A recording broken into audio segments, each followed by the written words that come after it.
Metoodikakeskus on andnud meile eeskätt loomulikult võimaluse toetada oma õpetajaid.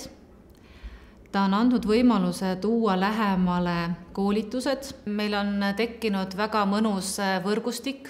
Õpetajad saavad omavahel vahetada kogemusi, ehk see võimalus õppida õpetajalt ja see, mis on nähtud, tuua pärast ka oma ainetundi.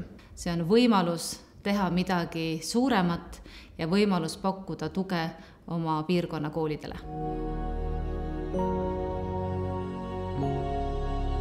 Metoodikakeskus toetab ka meie laste ja õpetajad.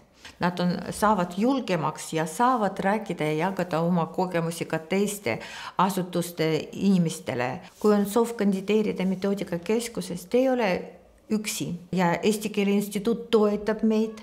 Meil on väga hea koostöö. Kõige tähtsam alustada ja kui alustame, siis miks mitte meistriks saame pärast.